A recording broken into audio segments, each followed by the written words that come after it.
Hello students, इस video में हम समझेंगे ENSO, El Nino and southern oscillation. ये एक ऐसा टॉपिक है जो काफ़ी बच्चों को कंफ्यूज करता है। चैप्टर क्लाइमेट में ये टॉपिक थोड़ा यूनिक है, थोड़ा टफ है। कह सकते हैं कि टफ है, लेकिन ये टफ नहीं है अगर आप ध्यान से इसको समझे तो। अब ये है क्या? देखिए, अगर सिंपली वर्ड्स में हम देखें तो ये कुछ वर्ड्स हैं जिन्हें आप समझ सकते हैं, बट और सिंप्लीफाई में अगर हम इसको समझें तो जैसे कि आपके सामने एक मैप है। अब आपको एक चीज़ क्लास में बताई गई थी कि जो एरिया इक्वेटर पे होता है वो ज़्यादा गर्म होता है। तो सीधी बात है, जो इक्वेटर पे जो पैसिफिक ओशन है वो भी ज़्यादा गर्म होता है, पानी भी ज़्यादा गर्म होता है। सो फाइनली क्या हो गया है, जब ये एरिया ज़्यादा गर्म हो गया है और यहाँ से विंड्स आ रही हैं जिसे हम ईस्टर्ली विंड्स कहते हैं, क्योंकि ये ईस्ट डायरेक्शन से आती हैं। आपको अगर पता हो तो कोरियोलिस फोर्स में मैंने आपको बताया था कि जब अर्थ रोटेट करती है तो उसके साथ साथ एटमॉस्फेयर नहीं करता है, ठीक है, और जो विंड है वो डेविएट हो जाती है just because of Coriolis effect. तो जब विंड ईस्ट की तरफ अब डेविएट हो गई है तो ये एक प्रेशर डालती है इस पे। अब ये जो करंट है हमारा ओशन का, जो पानी है, ये ऑलरेडी गर्म हो चुका है, तो ये इस डायरेक्शन में मूव कर जाता है, ठीक है, ऐसे।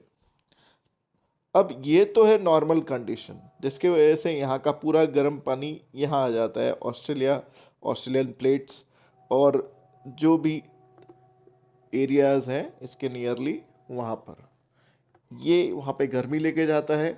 साथ साथ में अगर गर्मी लेके जा रहा है तो इवापोरेशन भी होगा और बारिश भी होगी, particularly in this area. I hope इतना आप लोग समझ गए।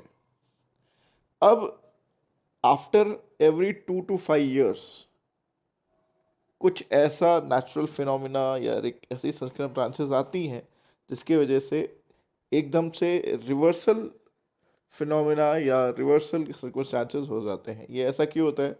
बिकॉज ये जो विंड्स हैं ये वीक हो गई हैं। 2 या 5 साल में एक ऐसा सिचुएशन आती है जब ये विंड्स वीक हो जाती हैं। ये जो विंड्स आप देख रहे हैं, तो ये जो पानी गर्म हुआ है ये ज़्यादा यहाँ तक नहीं जा पाता, ये यहीं रह जाता है। अब ये जो पानी यहाँ रहा है वो वापस इस डायरेक्शन में आएगा और पेरुवियन जो कोस्ट है, जो पेरू कंट्री है, वहाँ पर गर्मी लाएगा। इस फिनोमिना के वजह से क्या होगा, इसके अंदर जो सर्कुलेशन होगा, क्योंकि नीचे क्या है, अंटार्कटिका है जो कि ठंडा एरिया है, तो जो पानी है इस डायरेक्शन से आकर ऐसे सर्कुलेट होता रहेगा।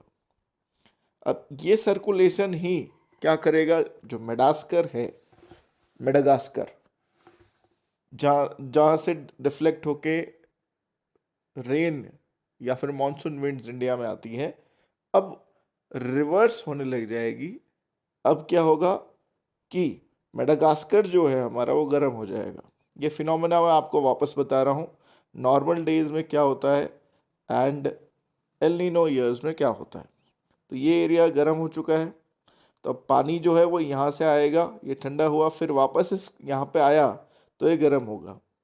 यहाँ पे अफ्रीका के पास में हमारे यहाँ मेडागास्कर है, और मेडागास्कर में जब गर्मी होगी तो सीधी बात है इंडिया में हाई प्रेशर हो जाएगा, यहाँ पे लो प्रेशर हो जाएगा, विंड्स उल्टी बहेंगी। ये एक रीज़न है जिसके वजह से 2 या 5 या 7 साल में हमारे इंडिया में टाइम पर मानसून नहीं आ पाता।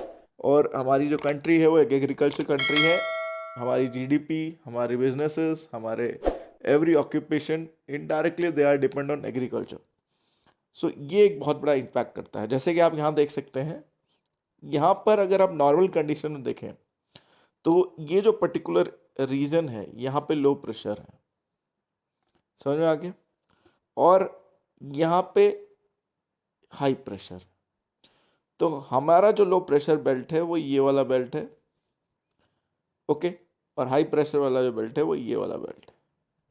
तो जब हाई प्रेशर यहाँ पर है तो हमारे इंडिया में बारिश आराम से आ जाएगी, लेकिन अगर यहाँ पे लो प्रेशर है तो हवा यहाँ से नहीं बल्कि इस तरफ जाएगी, जिसकी वजह से हमारे यहाँ पे सिचुएशन वर्स्ट हो जाएगी। और इसी को हम बोलते हैं सदर्न ऑसिलेशन। जब हवा और उसका जो मूवमेंट है वो वापस मेडागास्कर की तरफ हो, साउथ की तरफ हो, तो आई होप आप ये समझ गए होंगे ये ENSO क्या है। ENSO दो वर्ड से मिला है, एल नीनो एंड सदर ऑसिलेशन। एल नीनो मतलब new current, new wave of current जो कि पेरुवियन कोस्ट को गर्म करेगी, और इसके वजह से सारा का सारा जो हमारा रीजन है, पर्टिकुलरली अगर इंडिया के एक्सपेक्ट में हम देखें तो जो मेडागास्कर वाला जो रीजन है वो गर्म हो जाएगा। टेम्परेचर हाई होगा तो लो प्रेशर होगा, लो प्रेशर होगा जिसकी वजह से क्या हो जाएगा, बारिश जो जो विंड्स हैं, जो ट्रेड विंड्स हैं, जो मानसून विंड्स हैं, जो हमारे यहाँ पे बारिश लेके आ रही है वो लेके नहीं आएगी। इसीलिए हमारे यहाँ पे आपने सुना होगा अक्सर 2 या 5 या 7 साल में अकाल पड़ जाता है, फेमाइन सिचुएशन हो जाती है। This is the reason. काफ़ी बार आपने सुना भी होगा कि इस बार मानसून लेट है, यही एक रीज़न होता है। सो आई होप आपको समझ में आया होगा। Thank you very much.